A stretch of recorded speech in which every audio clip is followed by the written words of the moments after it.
नागपुर में लॉकडाउन लगा दिया गया है। बढ़ते हुए केसेस के बाद ये फैसला लिया गया, जहां नागपुर में आज से 1 सप्ताह का लॉकडाउन है। ये सख्त लॉकडाउन नागपुर में लागू रहने वाला है।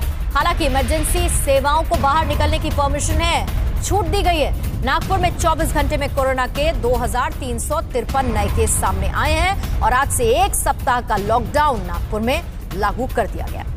और केरल में कोरोना के बढ़ते मामलों ने सरकार की चिंता बढ़ा दी है।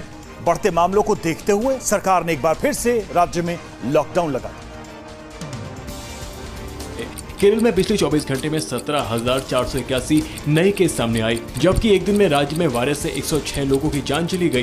केरल में अभी 1,29,000 से ज्यादा एक्टिव केस हैं। अब तक 15,000 से ज्यादा लोग दम तोड़ चुके हैं। केरल में जीका वायरस का भी प्रकोप बढ़ने लगा है। 3 और मरीज मिलने के बाद जीका मरीजों की तादाद 41 पहुँच गई है। नोएडा चिंता का विषय। नोएडा में कोरोना के रिकॉर्ड टूट रहे हैं। 1310 नए केस, 11 लोगों की मौत। बढ़ते हुए रफ्तार के बाद अब केंद्र सरकार अलर्ट मोड पर है और सभी राज्यों को कई तरह के निर्देश केंद्र सरकार की तरफ से जारी कर दिए गए हैं।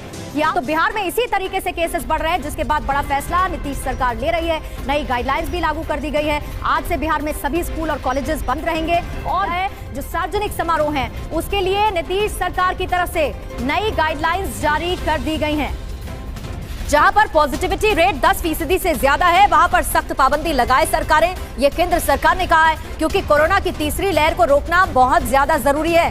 बेहद सख्ती से कोविड गाइडलाइंस का पालन कराया जाए, इसमें कोई कोताही न बरती जाए। केंद्र सरकार ने टेस्टिंग और वैक्सीनेशन में तेजी लाने की हिदायत भी राज्य सरकारों को दी है और ज्यादा सख्ती बरतने के लिए कहा गया है उन राज्यों को जहां पर 10% से ज्यादा पॉजिटिविटी रेट है। और ऐसे में उसे रोकने के लिए, थर्ड वेव को रोकने के लिए सख्ती लागू करने की बात केंद्र सरकार कह रही है।